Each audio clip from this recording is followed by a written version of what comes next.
अस्सलाम वालेकुम, live with Adil Shahzeb के साथ मैं हूं आपका मेजबान। नाज़रीन, तहरीक इंसाफ और हुकूमत के दरमियान बिल आखिर मुज़ाकरात का बाज़ाब्ता आगाज आज हो चुका है। मुज़ाकरात के आगाज ने चंद सवालात को जन्म दिया कि क्या पीटीआई अपने फॉर्म 47 के हुकूमत वाले बयान से पीछे हट गई है, और दूसरा हुकूमत को मुज़ाकरात के लिए कोई गारंटी किसी ने दी है? क्या मुज़ाकरात को नवाज शरीफ की भी मुकम्मल सपोर्ट हासिल है और इस्टेब्लिशमेंट की भी क्या मुकम्मल सपोर्ट हासिल है, और क्या दोनों पार्टियों में अंदरूनी तौर पर मुकम्मल इत्तेफाक है? ये वो सवालात हैं जिन पर हुकूमत और पीटीआई दोनों जानिब से इसरार किया जाता रहा। दूसरी जानिब साबिक सदर डॉक्टर आरिफ अलवी ने एक ऐसे वक्त में जब पीटीआई मुज़ाकरात शुरू कर दिए हैं, उन्होंने मुज़ाकरात पर सवाल ऐसे उठा दिए हैं कि मुज़ाकरात उन्हीं से कामयाब होंगे जो मुल्क के फैसले कर रहे हैं, यानी वो एस्टेब्लिशमेंट की जानिब इशारा कर रहे हैं, जाहिर बात है। और ऐसे में उनके बकौल हुकूमत मुज़ाकरात का क्या फायदा होगा? हुकूमत और पाकिस्तान तहरीक इंसाफ फैसले कौन कर रहा है मुल्क में?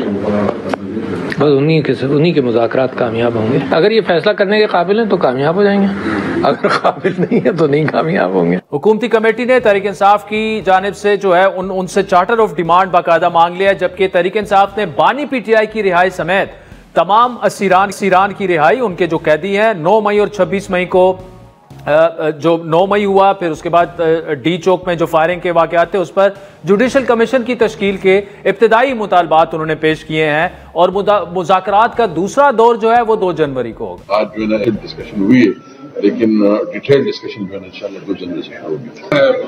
हम ऑप्टिमिस्टिक हैं, उम्मीद रखते हैं। देखिए बाकी जो भी होगा और डिटेल में अभी मुज़ाकरात अभी बाकायदा शुरू, एक इनिशियल मीटिंग थी और 2 जनवरी से बात। मुज़ाकरात के पहले दौर का बाकायदा एलामिया जारी किया गया। नून लीग के रहनुमा इरफान सदीकी के मुताबिक दोनों मुज़ाकराती टीमों ने खैर सगाली का इजहार करते हुए आज के इजलास को उन्होंने मुस्बत पेशरफ्त करार दिया और तवक्को जाहिर की कि पार्लियामेंट मसाइल हल करने का अहम फोरम है और मुज़ाकराती अमल जारी रहना चाहिए। इजलास में हुकूमती कमेटी के अरकान इसहाक डार, इरफान सदीकी, राना सनाउल्लाह, नवीद कमर, राजा परवेज अशरफ, फारूक सत्तार शरीक हुए, और उसके जो अपोजिशन की 7 रुकनी कमेटी थी उसमें से सिर्फ असद कैसर, साहबजादा हामिद रजा और अलामा नासिर अब्बास शरीक हुए।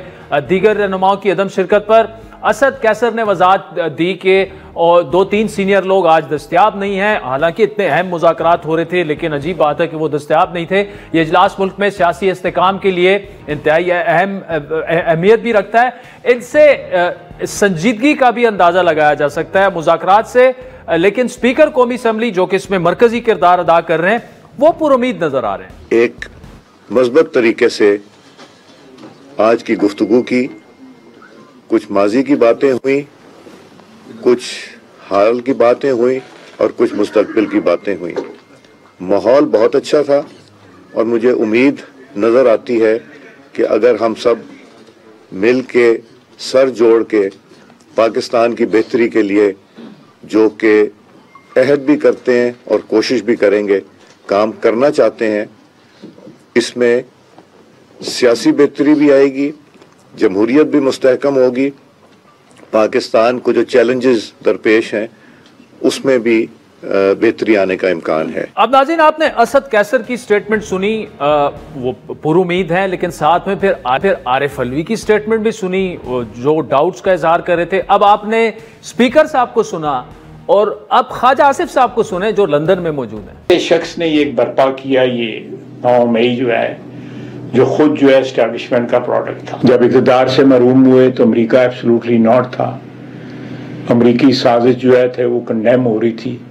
आज उसी अमेरिका के कंधों पे चढ़ के जो है ना, वहां की पता नहीं कंधे इनको मुहैया है नहीं, लेकिन इन्होंने शोर मचाया हुआ कि अमेरिका हमारे साथ है। अब यानी दोनों तरफ से अगर आप देखें तो एक स्प्लिट नजर आ रहा है। अगर हुकूमती साइड को देखें तो एक तरफ मुज़ाकरात हो रहे हैं, दूसरी जानिब ये कहा जा रहा है कि एस्टेब्लिशमेंट की पैदावार हैं, 9 मई इन्होंने किया, फिर 26 नवंबर किया, तो उनसे कैसे मुज़ाकरात हो सकते हैं। दूसरी जानिब तहरीक इंसाफ मुज़ाकरात भी कर रही है, लेकिन वो कह रही है कि इनके पास इख्तियार ही नहीं है। आरिफ अलवी साहब कह रहे हैं कि एस्टेब्लिशमेंट ने फैसला करना है, उनसे मुज़ाकरात होने चाहिए। अब नाज़रीन, तहरीक इंसाफ का रोज़े अव्वल से नारा जो है वो ये है कि मौजूदा गवर्नमेंट फॉर्म 47 की हुकूमत है, वो उन्हें तस्लीम ही नहीं करती, तो ऐसे में मुज़ाकरात से क्या तवक्कुआत वाबस्ता की जा सकती हैं। साना 9 मई में मुलव्विस 25 अफराद को मिलिट्री कोर्ट से सजाएं सुनाई जा चुकी हैं। आज जो था वो 190 मिलियन पाउंड वाला जो मलिक रियाज साहब वाला मामला था इमरान खान साहब का, और जो लीगल फिटर्निटी है उसमें काफ़ी सारे लोग ये समझते हैं कि ये ओपन एंड शट केस है, लेकिन आज वो फैसला महफूज फैसला था, वो सुनाया नहीं जा सका। अब 6 जनवरी को वो फैसला सुनाया जाएगा। देखना यह है कि अगले 1-2 रोज में जो सियासी दर्जा हरारत है क्या वो नीचे आता है या फिर मजीद ऊपर की तरफ बढ़ता है। हुकूमत और पीटीआई के दरमियान मुज़ाकरात के सिलसिले में वज़ीर आज़म ने आज सदर मुमलिकत से अहम मुलाकात की, लेकिन इस मुलाकात का सिर्फ मुज़ाकरात नहीं बल्कि पीपल्स पार्टी की जो नाराज़ी है, पीपल्स पार्टी इस वक्त काफ़ी नाराज़ है, खुसूसन सिंध के और बलूचिस्तान के मामलात को लेकर, और फिर पंजाब और केपी में चूंकि वहां पे गवर्नमेंट जो है वो पीएमएलएन की है पंजाब में और पीटीआई की वहां पर है, वो जो पीपल्स पार्टी से वादे हुए थे वो भी पूरे नहीं हुए, और पीपल्स पार्टी ने इसके लिए अपना जो सीसी का इजलास था वो भी फिलहाल डिले कर दिया है कि आज की मीटिंग से अगर कुछ निकलता है तो ठीक है, वरना फिर पीपल्स पार्टी आजाद होगी अपने फैसले करने में। दूसरी जानिब यूरोपियन यूनियन ने पाकिस्तान में 21 दिसंबर को जो मिलिट्री कोर्ट्स की तरफ से 25 जो शहरी हैं उनको सजा सुनाई गई उस पर तशवीश जाहिर की, और इस हवाले से यूरोपियन एक्सटर्नल एक्शन सर्विस ने एक इलामिया जारी किया है जिसमें कहा गया है कि यूरोपियन यूनियन की नज़र में इन फैसलों को जिम्मेदारियों से मुतसादिम समझा जाता है जो पाकिस्तान ने शहरी और सियासी हुकूक के बैनुल-अक़वामी मुआहदे ICCPR के तहत कबूल किए हुए हैं। उन एलामिया में यह भी कहा गया कि ICCPR के आर्टिकल 14 के मुताबिक हर शख्स को अदालत में मुनसिफाना और अवामी मुकदमे की समाअत का हक हासिल है जो आज़ाद, गैर जानिबदार और अहल हो और उसे मुनासिब और मुअस्सर कानूनी नुमाइंदगी हासिल हो। यूरोपियन यूनियन के मुताबिक इसी आर्टिकल में यह भी कहा गया है कि फौजदारी मुकदमे में जो फैसला दिया गया उसे आम यानी पब्लिक किया जाएगा। इलामिया की जर्नलाइज्ड जो एक है EU में मजीद यह कहा गया है कि GSP plus scheme of preferences के तहत पाकिस्तान जो है वो इस्तिफादा करने वाले मुमालिक में है, और जो मुमालिक इससे इस्तिफादा करते हैं उन्होंने रजाकाराना तौर पर 27 बैनुल-अक़वामी बुनियादी कन्वेंशंस को मुअस्सर तरीके ICCPR बशमूल से नाफिज करने पर रजामंदी जाहिर की थी, और GSP प्लस स्टेटस जो है वो उससे मशरूत है। इन तमाम मामलात पर बात करेंगे। हमें ज्वाइन किया है तहरीक इंसाफ के रहनुमा जनाब शौकत यूसुफजई साहब ने, और मारूफ एंकर पर्सन और तजियाकार मुनीफ फारूक साहब भी हमारे साथ मौजूद है। शौकत यूसुफजई साहब, एक तो मुज़ाकरात का बाकायदा आगाज हो चुका है, खुशाइंद है, लेकिन यह बताइएगा तरफ आप मुज़ाकरात कर रहे हैं, दूसरी जानिब साबिक सदर आरिफ अलवी साहब स्टेटमेंट दे रहे हैं कि जी आप किन लोगों से मुज़ाकरात कर रहे हैं, उनके पास तो इख्तियार ही नहीं है, उनसे मुज़ाकरात करें जो एस्टेब्लिशमेंट की जानिब वो इशारा कर रहे हैं। ये आपकी पार्टी में जो स्प्लिट है हर मामले पे क्यों ऐसा उभर कर सामने आ जाता है? जब मुज़ाकरात कर रहे हैं और आज से शुरू हो गए हैं तो आपको तो थोड़ा सा पिच को थोड़ा सा अच्छा बनाना चाहिए कि जरा अच्छी तरफ बात जाए। बिस्मिल्लाहिर्रहमानिर्रहीम, बहुत शुक्रिया जी। बिल्कुल मैं आपसे इत्तेफाक करता हूँ कि जब मुज़ाकरात शुरू हो गए हैं तो जाहिर बात है मुज़ाकरात में ऊंच नीच भी आएंगी, और लेकिन ये सब जो ट्रस्ट डेफिसिट है इसको तो खत्म करने की जरूरत होगी, और इसलिए जो कभी वज़रा बयानात दे रहे हैं जी ये मुतालबा माना जा सकता है, ये नहीं माना जा सकता, अगर ये चीजें इसी तरह टॉक शो में फैसले होते तो फिर मुज़ाकरात की क्या जरूरत थी, और अगर दोनों तरफ से अच्छी अच्छी बातें हो जाए मुज़ाकरात में तो मुज़ाकरात की क्या जरूरत है। तो ये तो देखें मुतालबात भी पेश होंगे, उस पर कभी हाँ होगी कभी ना होगी, उस बैठक होती रहेगी और इंगेजमेंट होगी, एक दूसरे के साथ इंगेज रहेंगे, तो बहुत सारे इश्यूज का हल तो बिलाखिर मुज़ाकरात में ही है, या तो गवर्नमेंट कायल करेगी या फिर अपोजिशन गवर्नमेंट को कायल करेगी, यही हो सकता है। अदर मुझे तो कोई और रास्ता नजर नहीं आ रहा है। जो इस वक्त मुल्क मुश्किल में फंसा हुआ है उसका एक ही रास्ता है कि मुज़ाकरात किए जाएं और फ्रूटफुल किए जाएं। जो इल्जामात लग रहे हैं कि जी ये 9 मई का मास्टरमाइंड फला है, तो ये भी सारी चीजें अब बंद होनी चाहिए।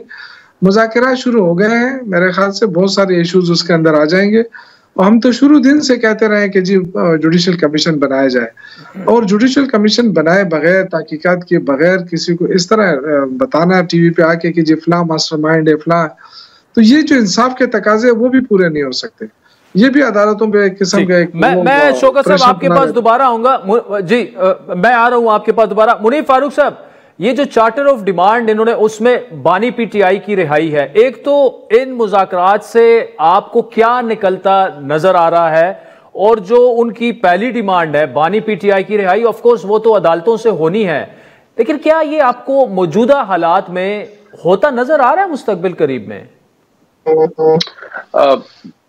बहुत शुक्रिया आदिल साहब। देखिए, गुजारिश ये है कि इस वक्त जो हालात हैं उसमें तो कोई बहुत ज्यादा उम्मीदें लगा देना, इस जो मुज़ाकराती अमल है उससे बहुत ज्यादा एक्सपेक्ट करना, मैं समझता हूँ वो भी शायद थोड़ी सी बचगाना सी बात होगी, क्योंकि दोनों तरफ खिंचाव तनाव अपनी जगह मौजूद है।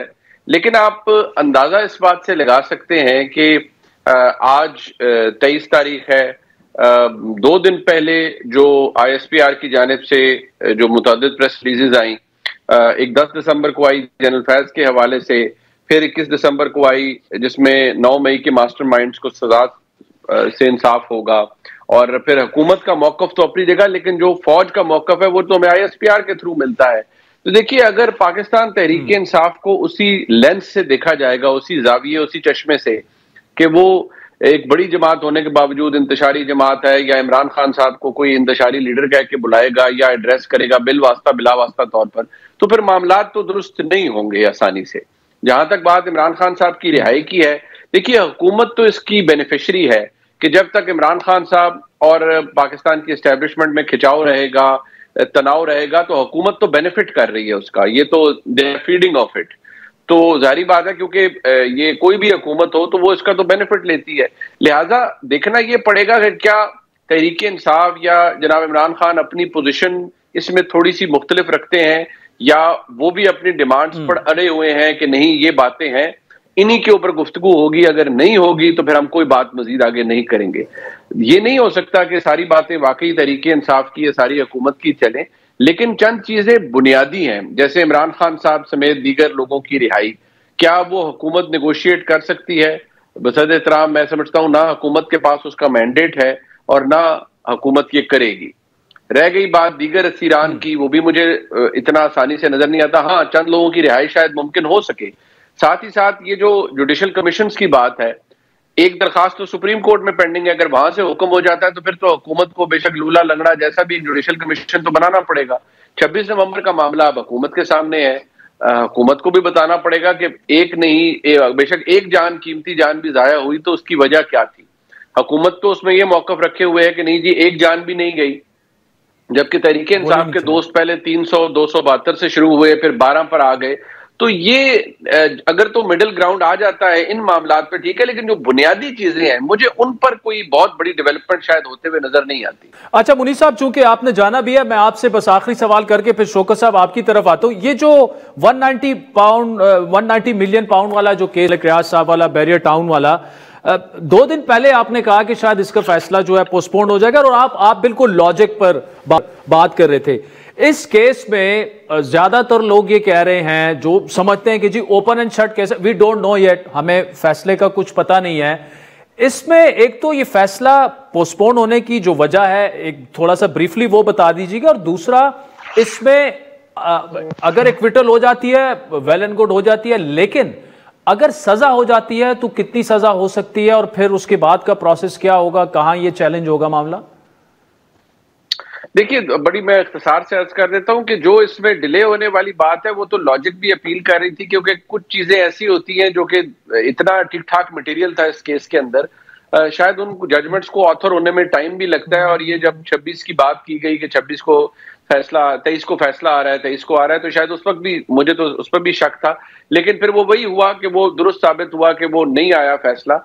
अब एक तो एस्पेक्ट ये है कि इमरान खान साहब is a principal accused in this, और जो बुशा बीबी साहिबा हैं वो एकम्प्लिस या उस मुआवनत के किरदार के अंदर उनका नाम शामिल किया गया है। लेकिन देखिए, दोनों चीजें हैं, ये भी हो सकता है कि इमरान खान साहब को सजा हो, लेकिन बुशा बीबी साहिबा के हवाले से मैं ये कहूंगा कि शायद 50% चांस है कि ना हो, 50% है कि हो जाए। अगर बुशरा बीबी साहिबा को सजा हो भी गई तो मुझे लगता है वो लंबा अरसा टिक नहीं पाएगी, वो हाई कोर्ट्स में जाके ऊपर वो तो खत्म हो सकती है, क्योंकि जो मामलात उनके हैं, जो मामलात बुशरा बीबी साहिबा के हैं, वो मुआवनत के जुमरे में आते हैं। अगर हम गाइडलाइन लें प्रीवियस जजमेंट्स से, जो जिस तरह मरियम नवाज शरीफ को या कैप्टन सफदर को सजाएं हुई, उनको भी मुआवनत के ऊपर सजाएं हुई, लेकिन हुई क्या दोबारा हिस्ट्री रिपीट होगी? ये देखने से ताल्लुक रखता है। लेकिन इमरान खान साहब के हवाले से तो कहा जाता है जी कि सिर्फ अल-कादिर ट्रस्ट ही नहीं, एक और ट्रांजैक्शन भी है जो कि इंडिपेंडेंटली की गई, एक खातून जो फरा गोगी साहब है उनकी जानिब से, नैब ने तो उसको भी सामने रखा हुआ है कि जी दिस एक्चुअली, और ये अनसब्सटैंशिएटेड ट्रांजैक्शन है। अब क्या वो लिंक होती है इमरान खान साहब से, नहीं होती, ये तो हमें फैसला पढ़ के ही पता चलेगा। चले, बहुत शुक्रिया मुनीब साहब। शौकत इफ्तेखारी साहब, आपने मुनीब साहब की गुफ्तगू सुनी। अब ये बताइएगा कि देखें, हुकूमत वक्त का काम, सबसे बड़ी रिस्पॉन्सिबिलिटी पॉलिटिकल जो इंस्टेबिलिटी है ख़त्म करने में, पॉलिटिकल पोलराइजेशन ख़त्म करने में, वो हुकूमत वक्त का काम होता है। अब चूंकि मुज़ाकरात शुरू हो गए तो लचक का मुजाहरा इस जानिब भी आना चाहिए, यानी इस्लामाबाद आ रहे हैं, चढ़ाई कर रहे हैं, डी चौक बैठना है, इधर बैठना है, उधर बैठना है, उसमें ऑब्वियसली इधर से भी नुकसान होता है, उधर से भी नुकसान होता है। पीटीआई किस हद तक और किन किन चीजों पर लचक दिखा सकती है आपके ख्याल में? अंदर पीटीआई के अंदर क्या फीलिंग है कि यार बस अब क्या गिव अप कर सकते हैं मुल्क को आगे चलाने के लिए और पार्टी को भी दोबारा सियासी, एक जो मेन स्ट्रीम सियासी धारा है, उसमें वापस लाने के लिए? देखें, मेरे ख्याल से अगर आप देखें तो कोई भी मुकदमा जो इस वक्त 200-250 मुकदमे दर्ज हुए इमरान खान के ऊपर, उसमें कोई भी मुकदमा ऐसा नहीं है जो दुरुस्त है। वो सारे इंतकामी कार्रवाई के तौर पे दर्ज हुए हैं, जो सियासी इंतकाम है। तो अब ये तो गवर्नमेंट को देखना पड़ेगा ना कि गवर्नमेंट तो देखें मुश्किल में तो है, इस वक्त पाकिस्तान मुश्किल में है, और 3-3, 4-4 बिलियन डॉलर के लिए हम कितने रगड़े खा रहे हैं, कितने उनकी मिन्नतें कर रहे हैं, फिर उनकी शराइत मान रहे हैं IMF की। तो ये सारी चीजें तो गवर्नमेंट को देखनी पड़ेगी कि कितना नुकसान हुआ है उनको अब तक, और वो आवाम को कोई रिलीफ नहीं दे सके हैं, कितना प्रेशर है गवर्नमेंट के ऊपर। तो अब ये जाहिर है, देखें हम तो हमारे साथ तो ज्यादती हुई है, निशान छीना गया, जो इलेक्शन के अंदर जो धांधियां की गई, जिस अंदाज से हमें कैंपेन नहीं करने दिया गया, ये तो किससे ढकी छुपी बात है नहीं। इसके बावजूद अवाम ने वोट दिया, तो वोट को इज्जत दो क्या होता है?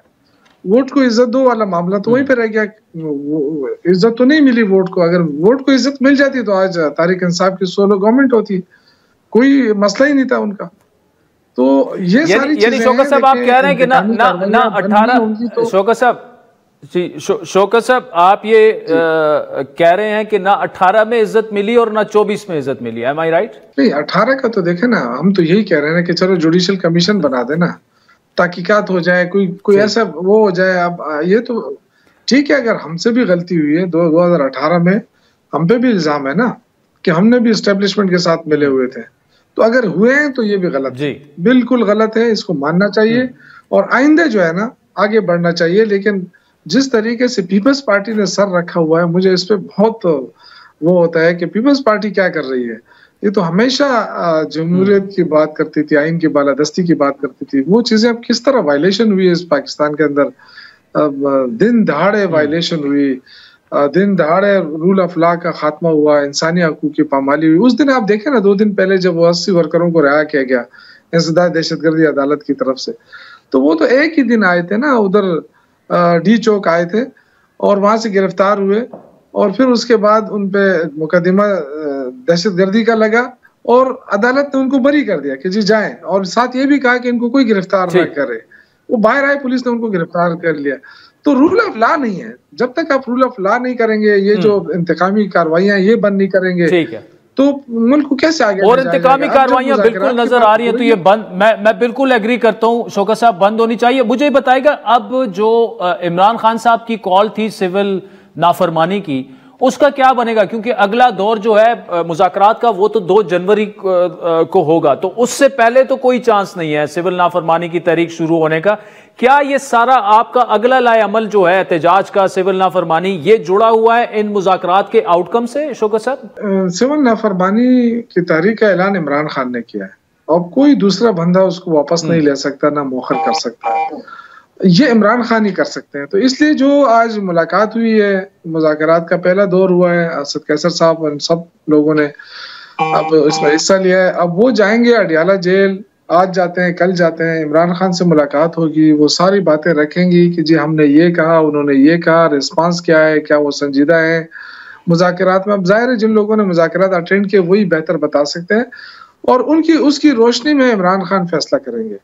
और उम्मीद है हमसे यही अल्लाह से दुआ है कि मुज़ाकरात संजीदा हो और मुल्क के मफाद में हो, ताकि ये मुल्क आगे बढ़े। अब ये गवर्नमेंट कितना लचक का मुजाहरा करती है, उसके लिए ये भी जरूरी है कि जो वज़रा साहिबान है वो कम से कम अपने जाती ख्यालात का इजहार ना करें टीवी पे, जो आके कहते हैं जी हम ये मानेंगे ये नहीं मानेंगे, ये मानेंगे ये नहीं मानेंगे। मैं बिल्कुल शौकत साहब कतई कलामी की माफी, मैं बिल्कुल वफाकी वज़रा के लिए भी ये जुमला आपने दुरुस्त इस्तेमाल किया और आपके कुछ रहनुमाओं को भी, जब तक ये मुज़ाकरात का आउटकम नहीं हो जाता कंट्रोवर्शियल बयानात से गुरेज करना चाहिए। नाज़रीन, वक्त हुआ चाहता है एक ब्रेक का। शौकत यूसुफजई साहब, फारूक साहब, बहुत बहुत शुक्रिया। ब्रेक के बाद नून लीग के नायब सदर खुर्रम दस्तगीर साहब और कमर जमान कायरा साहब हमें ज्वाइन करेंगे हमारे साथ। वेलकम बैक नाज़रीन। ब्रेक से पहले शौकत यूसुफजई और मुनीफ फारूक की तफसीली गुफ्तगू आपने सुनी। मुज़ाकरात का बाकायदा आगाज हो चुका है। लॉन्ग वेटेड मुज़ाकरात जो कि पहले शुरू हो जाने चाहिए थे, उसमें अब तक तो पीटीआई ने हट दर्मी का मुजाहरा किया, फिर उसके बाद हमने देखा हफ्ता 10 दिन हुकूमत जो थी वो तजब्जुब का शिकार थी। लेकिन चले देर आए दुरुस्त आए तो इन मुज़ाकरात का बाकायदा आगाज जो है वो हो चुका है। खुर्रम दस्तगीर साहब नून लीग के मरकजी नायब सदर हैं, उनसे ये जानने की कोशिश करेंगे कि हुकूमत इस वक्त क्या सोच रही है, क्योंकि जो चार्टर ऑफ डिमांड है उसमें ऑब्वियसली टॉप पे जो है वो इमरान खान साहब की रिहाई है, उसके बाद जुडिशल कमीशन है 9 मई का और 26 नवंबर का, फिर वो असीरान की रिहाई भी चाहते हैं। तो बिल्कुल यहां से शुरू किया है पीटीआई ने। अब हुकूमत कहां तक ये मान सकती है, कितनी लचक का मुजाहरा हो सकता है? खुर्रम साहब, गुड वर्क, मुज़ाकरात का आगाज तो हो गया है। एक तो ये कि कुछ रहनुमा आपके अभी भी एक स्टेटमेंट अभी आज हमने चलाई, वो कह रहे थे कि जी ये पार्टी जो है 9 मई में भी वो लंबिस है, इनसे मुज़ाकरात नहीं होने चाहिए और फला फला जो भी है। इसी तरह पीटीआई में भी ऐसे कोई लोग हैं जो नहीं चाहते ये मुज़ाकरात कामयाब हो। आपकी नजर में एक तो क्या आप इन मुज़ाकरात को पॉजिटिव सिमत में जाते देख रहे हैं, और दूसरा बानी पीटीआई की रिहाई वाला जो मामला है उस पर कितनी लचक का मुजाहरा किया जा सकता है गवर्नमेंट की जानिब?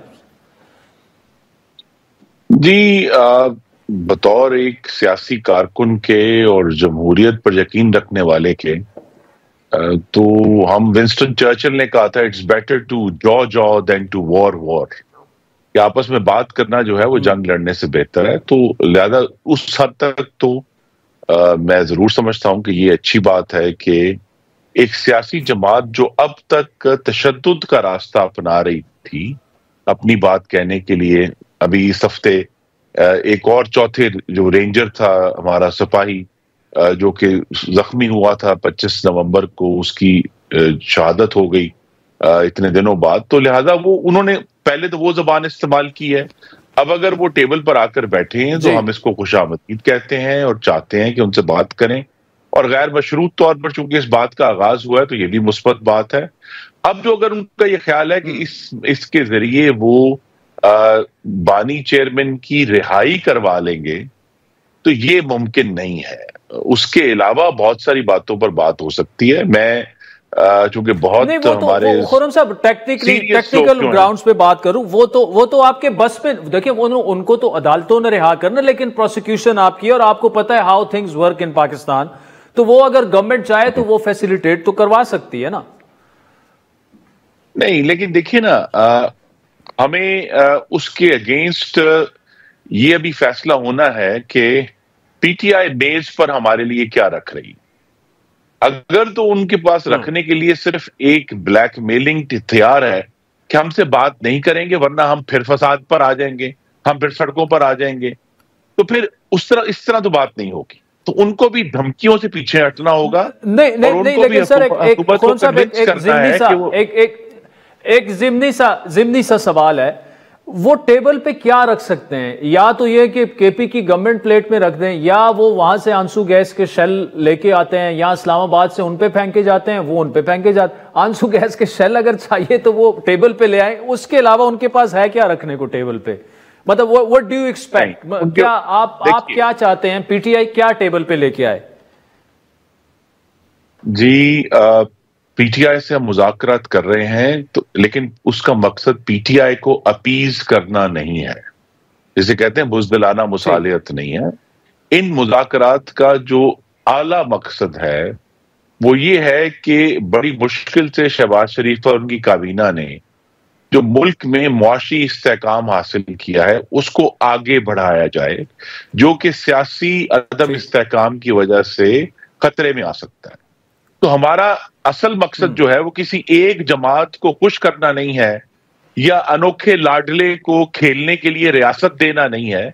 हमारा मकसद ये है कि मुल्क में वो हम इस्तेहकाम हासिल करें और पूरी दुनिया पे डेमोन्स्ट्रेट करें कि हम एक कॉन्स्टिट्यूशनल तरीके से हुकूमतें चल रही हैं और यहाँ जो है वो ये जो अटैक वाली बात है या रेंजर्स और पुलिस वैनों को शहीद करके अपनी बात कहने का जो तरीका है वो दुरुस्त नहीं है। और उसमें आई थिंक जो पहली चीज जिसमें हुकूमत पेशरफ्त कर सकती है कि वो सब लोग पीटीआई के जो 9 मई के मामले में इस वक्त जेर हिरासत है, उनमें जिन लोगों पर कोई सबूत और शवाहिद नहीं है उनको फौरी तौर पर रिहा किया जा सकता है। पिछले दिनों में कुछ रिहा भी हुए हैं, तो ज्यादा उनको मजीद रिहा जो लोग प्रोसिक्यूशन के अंडर हैं उनमें जिनके ऊपर सबूत और शवाहिद नहीं है, तो एक अच्छा जेस्चर दिया जा सकता है। और जेस्चर यही है कि कानून की हुक्मरानी है, जिसके ऊपर सबूत और शवाहिद नहीं है उसको रिहा करेंगे, जिसके ऊपर सबूत और शवाहिद हैं बशमूल इसके मंसूबा साज के उनके ऊपर कानून का सख्त तरीन इतलाक होगा। ठीक है। अच्छा, मुझे खुर्रम साहब एक बात बताइए, आज आरिफ अलवी साहब की स्टेटमेंट थी कि जी मुज़ाकरात तो उनसे होने चाहिए जिनके पास इख्तियार है, जो एस्टेब्लिशमेंट की जानिब वो इशारा कर रहे थे। अब एक तो ये कि क्या इन मुज़ाकरात को एक तो मियां नवाज शरीफ की इंडोर्समेंट हासिल है और दूसरा क्या एस्टेब्लिशमेंट की इंडोर्समेंट जो है वो हासिल है? ऐसे तो नहीं होगा कि मुज़ाकरात हो जाएं और फिर मामलात जो हैं वो गड़बड़ ना हो जाएं? नहीं, मेरी तवक्को यही है कि ना ही एस्टेब्लिशमेंट और ना ही मोहम्मद नवाज शरीफ की तरफ से कोई भी रुकावट है हुकूमत के सियासी अमल में हिस्सा लेने, तो लिहाजा उसकी जो अपडेट्स हैं वो प्रोवाइड होंगे और इंफॉर्मेशन आएगी कि इस वक्त क्या टेबल पर आ रहा है, क्या डिस्कशन हो रही है। और ये भी बहुत अच्छी बात है कि ये मुज़ाकरात जो हैं ये पार्लियामान में हो रहे हैं, जो कि दुरुस्त जगह है आपस में बात करने की। तो लिहाजा वहां से जो इंफॉर्मेशन है वो तमाम जो रियासत के हिस्से हैं उन तक पहुंचेगी और उसके जरिए ही हम आगे बढ़ेंगे, ताकि हम आने वाले दिनों में बड़े अहम महीने हैं इकोनॉमिक कंसोलिडेशन के भी और आने वाली जो पॉलिटिकल कंसोलिडेशन है उसके लिए भी।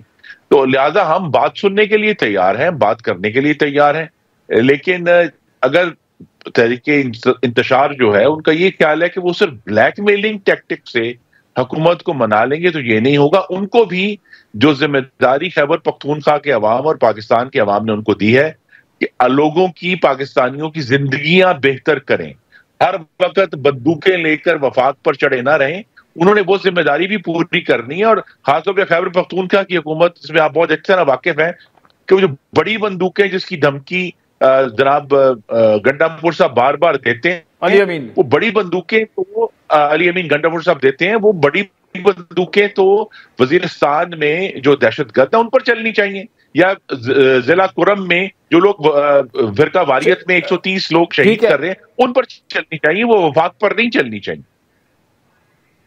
अच्छा, आपका पॉइंट आ गया। आखिर में ये जो पीपल्स पार्टी का एक बड़ा गिला है, आज भी प्रेसिडेंट जरदारी की प्राइम मिनिस्टर शहबाज शरीफ साहब से मुलाकात हुई और वो इसी सिलसिले में हुई जहां तक मेरी मालूमात है। एक तो आपके वुज़रा जो हैं वो किसी से मिलते नहीं हैं, वो किसी का फोन भी नहीं उठाते, वो असेंबली में नहीं आ रहे, आपके अपने लोग ये कह रहे हैं। PMLN के अपने लोग अंदर जो हैं वो ये गिला ठीक ठाक वो अपने इजलासों में भी कर रहे हैं। तो कम से कम इस जानिब खुर्रम साहब कुछ तवज्जो तो देनी चाहिए कि आप पार्लियामान में आके ना आप खुद आ रहे हैं, ना आपके स्टेट मिनिस्टर आ रहे हैं, आपने पार्लिमानी सेक्रेटरी को बिठाया हुआ है, आपके जो हनीफ अब्बासी साहब है वो ऑन रिकॉर्ड ये सारी बातें कर चुके हैं। तो क्या वजह है, क्यों ऐसा हो रहा है? देखिए, ये दो अपने इत्तेहादियों को भी और अपनी पार्टी को इग्नोर किया जा रहा है। जी, मुस्लिम लीग नून की जो हुकूमत है वफाक में, शहबाज शरीफ साहब बतौर वज़ीर आज़म, उन्हें दो बड़े चैलेंजेस हैं। अब एक 2024 का साल खत्म हो रहा है, आने वाला नया साल जो आने वाला है चंद दिनों में, एक चैलेंज है जिसकी तरफ आपने इशारा किया, पॉलिटिकल मैनेजमेंट का। ये मुस्तकिल तौर पे पार्लियामान में और पार्लियामान के बाहर भी जो हमारी एलाइड जमातें हैं उनके साथ गुफ्तगू करनी है, उनको एक लूप जिसे कहते हैं लूप पे रखना है, और एक दफा फिर दावत देनी है पाकिस्तान पीपल्स पार्टी को कि वो वफाक में आकर वजारती जिम्मेदारियां संभालें, ताकि बजाय ये कि वज़रा बाद में जाके उनको ब्रीफ करें, वो कैबिनेट के अंदर मौजूद हों और अपनी जिम्मेदारी उठाएं। दूसरा जो चैलेंज है शहबाज साहब के सामने वो है कम्युनिकेशंस का, मीडिया मैनेजमेंट का, कि वो किस तरह अपनी हुकूमत की जो बहुत सारी चीजें हैं उनको खुलकर और वक्त पर आवाम से शेयर करते हैं, क्योंकि इन दोनों जगह पे पॉलिटिकल मैनेजमेंट और मीडिया मैनेजमेंट में बहुत बड़ा वैक्यूम है जिसे फिल करने की फिल फॉर जरूरत है। ठीक, खुर्रम दस्तगीर साहब, thank you so much for joining अस। नाज़रीन, मैंने पहले भी कहा, आज प्रेसिडेंट आसिफ अली जरदारी की प्राइम मिनिस्टर शहबाज शरीफ से मुलाकात हुई और उसमें जो डिस्कशन थी, मुज़ाकरात उसमें जो हो रहे हैं पीटीआई से, वो बड़ा एक छोटा सा टॉपिक था, लेकिन असल जो डिस्कशन थी वो पीपल्स पार्टी की नाराज़ी है, खुसूसन खैबर पख्तूनख्वा के मामलात को लेकर, पंजाब के मामलात को लेकर पीपल्स पार्टी शदीद नाराज़ है। और अगली सीसी जो है वो मुलतवी इसीलिए हुई है कि पीपल्स पार्टी कुछ भी अपना फैसला कर सकती है। तो कमर जमान कायरा साहब ब्रेक के बाद हमें ज्वाइन। वेलकम बैक नाज़रीन। जिस तरह आज प्रोग्राम के इससे पहले जो हिस्से थे, बात हो रही है तहरीक इंसाफ और हुकूमत की, हुकूमती जो इत्तेहाद है, बाकायदा मुज़ाकरात शुरू हो चुके हैं। और दूसरी अहम खबर आज की, प्रेसिडेंट जरदारी की प्राइम मिनिस्टर शहबाज शरीफ साहब से मुलाकात। इस वक्त पाकिस्तान पीपल्स पार्टी के सीनियर रहनुमा कमर जमान कायरा साहब हमारे साथ मौजूद हैं। कायरा साहब, ये बताइएगा कि 2 जनवरी तक ये मुज़ाकरात, अब वो दूसरा दौर होगा। सर, रियलिस्टिकली स्पीकिंग कितना इससे उम्मीद बांधी जाए? और जो पीटीआई ने चार्टर ऑफ डिमांड जो अभी तक मीडिया में सामने आया, उसमें तो ऑब्वियसली वो बानी पीटीआई की रिहाई की बात कर रहे हैं, असीरान की बात कर रहे हैं, जुडिशल कमीशन 9 मई का और 26 नवंबर की बात कर रहे हैं। बाकी 3 मुतालबात पे तो शायद वो मामला शुरू हो जाए, लेकिन अपना वो मैंडेट की भी वो बात कर रहे हैं। लेट्स होप कि ये पॉलिटिकल पोलराइजेशन के खात्मे का एक पहला स्टेप हो और अच्छा स्टेप साबित हो। लेकिन आपकी एक्सपेक्टेशंस क्या हैं इन मुज़ाकरात से? देखिए, पहली गुजारिश तो यह है कि मुज़ाकरात का शुरू हो जाना ये भी एक अच्छा शुगून है। सियासत में मुज़ाकरात और मकालमा ही आगे बढ़ने का रास्ता होता है। अब अगर पीटीआई ने इस बात का समझ आ गई और उन्होंने इस बात का इकरार कर लिया, अमली आगाज भी कर दिया, अल्लाह करे माजी की तरह ये ना हो कि ये किसी कंक्लूजन के नजदीक पहुंचे और खान साहब विड्रा कर ले। माजी में ऐसा हुआ, मुज़ाकरात हुए, कंक्लूड हो गए या कंक्लूजन के नजदीक पहुंचे तो खान साहब ने विड्रा कर लिया। अल्लाह करे ऐसा ना हो। और मैं समझता हूं कि जो इस वक्त सूरत हाल है, इससे मुस्बत ही तवक्को रखनी चाहिए, लोगों को एक उम्मीद बांधनी चाहिए। और पीटीआई को भी चाहिए कि जो इस वक्त मीडिया का भी काम है वो ये करना चाहिए कि एक मुस्बत दबाव दोनों तरफ हो कि अपोजिशन भी कोई ऐसा मुतालबा जो हुकूमत ना पूरा कर सके वो ना करे, और हुकूमत कोई ऐसा काम जो वो कर सकती हो आसानी से, कोई रास्ता ना, रुकावट ना हो, और हुकूमत भी उससे एतराज ना करे, उससे पहलू तही ना करे, ताकि ये एक सूरत हाल रहे। बिल्कुल, इसके लिए जरूरी है कि आप और हम सब मिलकर एक दबाव रखें। ठीक, अच्छा कायरा साहब, ये बताइएगा कि जो पीपल्स पार्टी और पीएमएलएन के मामलात हैं, और उसी सिलसिले में जरदारी साहब जो हैं वो आज प्राइम मिनिस्टर से मिल भी रहे हैं, और आपकी सीसी जो है वो भी शायद अब थोड़ी सी डिलेड हो गई है कि देखें कि क्या इसमें से निकलता है। क्या जो बुनियादी पीपल्स पार्टी के जो कंसर्न्स हैं, जो आपसे वादे हुए, वो पूरे नहीं हो रहे, या कोई और इसकी वजूहात है? क्योंकि केपी में जो आपके गवर्नर साहब हैं उनके कंसर्न्स हैं, पंजाब में गवर्नर साहब के कंसर्न्स हैं, सिंध की गवर्नमेंट के अपने कंसर्न्स हैं, बलूचिस्तान की गवर्नमेंट के अपने कंसर्न्स हैं, और वो ये है कि हमसे जो वादे हुए वो पूरे नहीं हो रहे। एम आई राइट? देखिए, जहां तक सूबाई हुकूमतों का मरकजी हुकूमत से ताल्लुक है, वो अपने गिले शिकवे कर सकते हैं, उनका हक है। हमारे गवर्नर साहब को वफाकी हुकूमत से नहीं, सूबाई हुकूमत से ज्यादा शिकवे होंगे। हो सकता है मरकजी हुकूमत से भी वो सूबाई रिप्रेजेंटेटिव के तौर पर हैं। पंजाब के गवर्नर को भी अगर कोई गिला है तो वो ये है कि पंजाब के साथ जो वादे किए गए थे, जो हमारे साथ एग्रीमेंट हुआ, राइटिंग एग्रीमेंट, उसके ऊपर अमल दरामद नहीं हो रहा। कई मीटिंगें पंजाब के अंदर हो चुकी हैं, कई मीटिंगें शहबाज शरीफ साहब से बिलावल साहब मिल चुके हैं, हमारी कमेटियां मिल रही हैं। कल भी शायद हमारी कमेटी की मीटिंग है जिसको मुस्लिम लीग की तरफ से सागदार साहब चेयर करेंगे, हमारी तरफ से भी सीनियर हमारे साथी। तो वो इतना वक्त गुजर जाने के बाद जो लिखा हुआ तयशुदा मुआहदा है, अगर उस पर अमल दरामद नहीं हो रहा तो फिर फ्रस्ट्रेशन बढ़ जाती है और फिर आस्ता आस्ता वो आम लहजा जो होता है फिर वो तल्ख हो जाता है, फिर उसमें तनाव पैदा हो जाता है, तल्खी हो जाती है। ये मुनासिब नहीं है। हम गवर्नमेंट को बार बार कह रहे हैं कि ये नहीं होना चाहिए, वादे जो किए थे वो पूरे करें। बाकी कुछ चीजें वो हैं जो लेजिस्लेशन के हवाले से है, पीपल्स पार्टी का अपना नुक्ता नजर है। हम हुकूमत की हर चीज को सपोर्ट करने के पाबंद नहीं है। हम हर उस चीज को जिसपे हमारा नुक्ता नजर हुकूमत से मुख्तलिफ है, हुकूमत से डिस्कस करेंगे, उनकी बात समझेंगे, अपनी बात उनको समझाएंगे और जिस पे इत्तेफाक हुआ उसके ऊपर काम करेंगे। जहां तक सिंध गवर्नमेंट का ताल्लुक है, सिंध गवर्नमेंट का अगर अपने वसाइल के हवाले से कोई इशू है या पानी की तकसीम के हवाले से कोई इशू है या काउंसिल ऑफ कॉमन इंटरेस्ट की मीटिंग का है, तो वो वफाकी गवर्नमेंट को चाहिए कि वो ना सिर्फ उनका बल्कि इवन केपीके की गवर्नमेंट का भी अगर कोई गिला है तो वो भी दूर हो। ये कारी साहब ये बताइएगा, कुछ खबरें ऐसे भी हैं कि शायद कल जो आपकी मीटिंग हो रही है जिसमें आपके 4-5 हसन मुर्तजा साहब है, नदीम अफजल चंद साहब है, 2-3 और आपके सीनियर साथी शामिल हैं, दूसरी जाने से इसहाक डार साहब उसको लीड करेंगे पंजाब को लेकर। पंजाब में क्या कुछ पावर शेयरिंग पे कुछ हो कुछ खबरें ऐसे आई कि शायद, क्योंकि पीपल्स पार्टी तो कह चुकी है गवर्नमेंट में हम शामिल नहीं होंगे, लेकिन क्या पंजाब की हद तक कुछ इख्तियारात, कुछ कमेटियां वगैरह कुछ इस तरह, या आप काबीना में भी शामिल हो सकते हैं? पावर शेयरिंग तो काबीना में शामिल होने का नाम हो। देखिए, पावर शेयरिंग वाला कोई इशू नहीं है। हम अगर देखें ना, ये तो लॉजिकल बात ही नहीं है ना कि हम सूबे में हुकूमत में शामिल हों और वफाक में शामिल ना हों। यहाँ हमारी 15-16 सीटें हों या 20 सीटें हों, वहाँ पे हम शामिल हो जाएं और जहाँ पे हमारी ज्यादा सीटें वहाँ ना हो, ये तो लॉजिकल नहीं है। लेकिन हमारा इशू ये है कि जो मुआहदा हुआ था वो लिखा हुआ मुआहदा है, साइन शुदा है, वो आपके पास भी मौजूद है, वो मीडिया के साथ शेयर हुआ था, आप वो जरूर निकालिए। उसमें जो चीजें हैं हम कह रहे हैं वो पूरी कर दें। बाकी तो चीजें हैं वो डिस्कशन वाली है ना, कोई मानेंगे कोई नहीं मानेंगे, कोई होगा कोई नहीं होगा, वो तो बाद के इश्यूज होते हैं। अच्छा कारा साहब, ये जो मुज़ाकरात हो रहे हैं तहरीक इंसाफ के और गवर्नमेंट के, एक आज आरिफ अलवी साहब की स्टेटमेंट आई कि जी मुज़ाकरात तो दूसरी तरफ होने चाहिए, इख्तियार उनके पास है और सारे मामलात वही चला रहे हैं। क्या इन मुज़ाकरात को नवाज शरीफ साहब की, जरदारी साहब की तो इंडोर्समेंट है क्योंकि वो तो बिलीव ही मुज़ाकरात में करते हैं डेमोक्रेसी में, क्या नवाज शरीफ साहब की और एस्टेब्लिशमेंट की आप समझते हैं कि उनकी एंडोर्समेंट है तो ये मुज़ाकरात हो रहे हैं? देखिए ना, बादल बड़ा सिंपल कुलिया है, मुस्लिम लीग लेड गवर्नमेंट है जी, और उसमें जो इत्तेहादी हैं सारी जमातें शामिल हैं, तो ये कैसे मुमकिन है कि मुस्लिम लीग के सीनियर लोग उसको कमेटी में बैठे हों और स्पीकर साहब उसको चेयर भी करें और मुस्लिम लीग की क़यादत को उसका इल्म ना हो या उनकी आशीर्वाद ना हो, ये कैसे मुमकिन है? कमर जमान कारी साहब आप हमारे साथ मौजूद रहेगा। राजी ब्रेक के बाद आपसे दोबारा मुलाकात।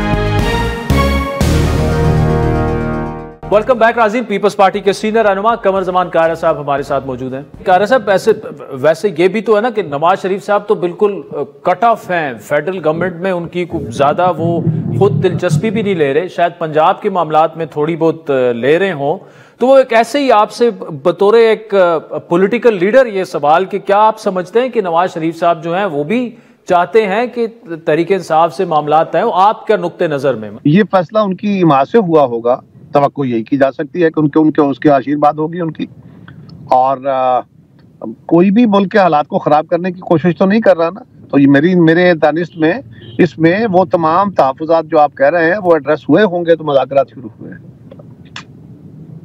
अच्छा कारी साहब, आखिर में बताइएगा कि अब देखें हमारी जो ज्यादा पॉपुलेशन है हमारे कंट्री की, तकरीबन 65% यंग पॉपुलेशन है, अंडर 35 है, जो हमारी मौजूदा पॉलिटिकल पार्टीज हैं, क्या वो कुछ कर रही हैं कि उनको वो अपील हो, उनको अपनी तरफ लेकर आए? मतलब तहरीक इंसाफ की जो भी तर्ज सियासत है, लेकिन उन्होंने ये जो यूथ है अपनी तरफ वो उनके बयानिया पे नहीं जाते, वो ठीक है गलत है, लेकिन पीपल्स पार्टी हो गई, पीएमएलएन हो गई, बाकी सियासी जमातें हो गई, क्या वो ये करने में एक तो कामयाब रही हैं, और अगर नहीं रही तो क्या इनको करना क्या होगा मुस्तकबिल में, क्योंकि मुस्तकबिल तो यूथ के हाथ में है। आजकल के नौजवान बड़े इन्फॉर्म्ड हैं, बड़े अवेयर्ड हैं, लिहाजा वो हमसे ज्यादा चीजों को समझते हैं, कम नहीं समझते।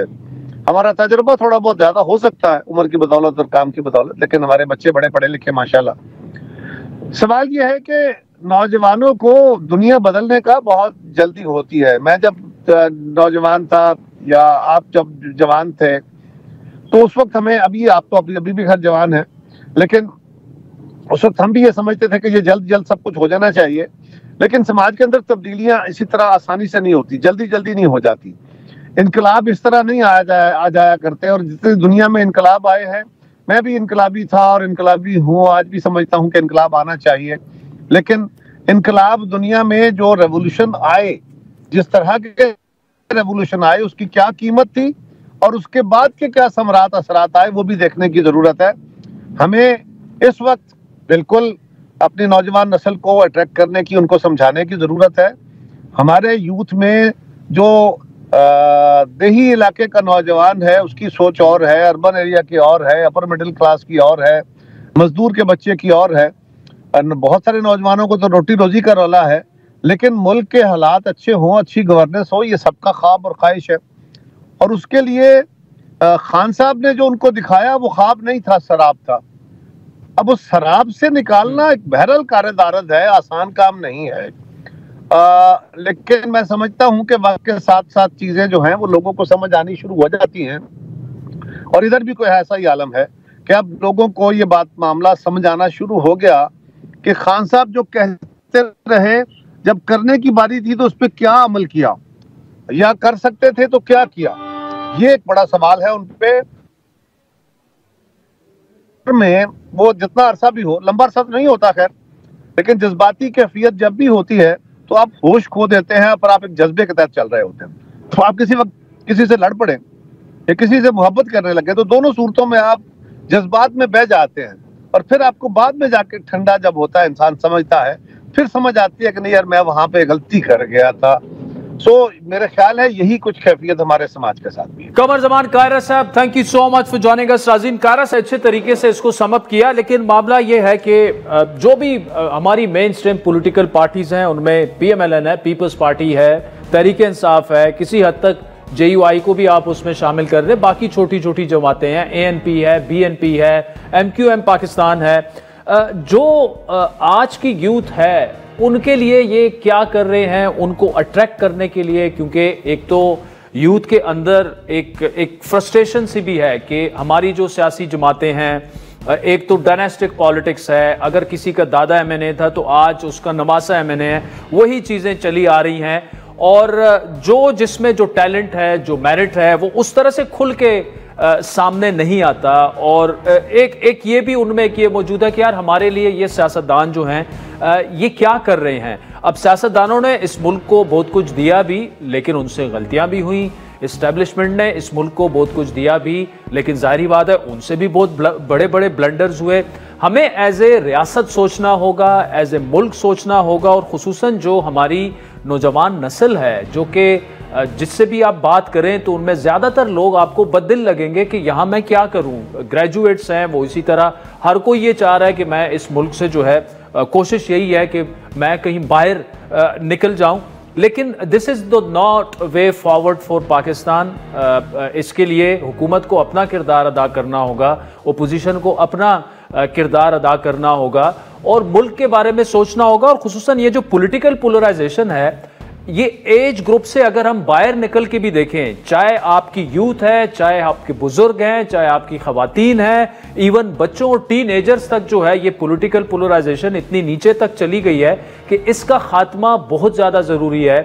और उसमें जो वे फॉरवर्ड है, गवर्नमेंट को भी दाद देनी पड़ेगी, PTI को भी दाद देनी पड़ेगी। और हम पिछले 2 वीक से गवर्नमेंट को क्रिटिसाइज कर रहे थे कि अगर तहरीक इंसाफ मुज़ाकरात पर अब राजी हो चुकी है तो आप क्यों आंखें छुपा रहे हैं, आप क्यों आंखें चुरा रहे हैं, आप क्यों भाग रहे हैं। लेकिन गुड इनफ कि आज पहला दौर हो चुका है, एंड वी होप कि ये एक फ्रूटफुल मुज़ाकरात होंगे और अच्छी तरफ जाएंगे। और मुल्क के बच्चों के मुस्तकबिल के बारे में जो है ये तमाम सियासी जमातें सोचेंगी, सिर्फ इसलिए नहीं कि एस्टेब्लिशमेंट की गोद में कौन बैठकर आइंदा हुकूमत करेगा। आज के प्रोग्राम पर फीडबैक जरूर दीजिएगा। हमारा ट्विटर हैंडल है @आदिल शाह। इजाजत दीजिए।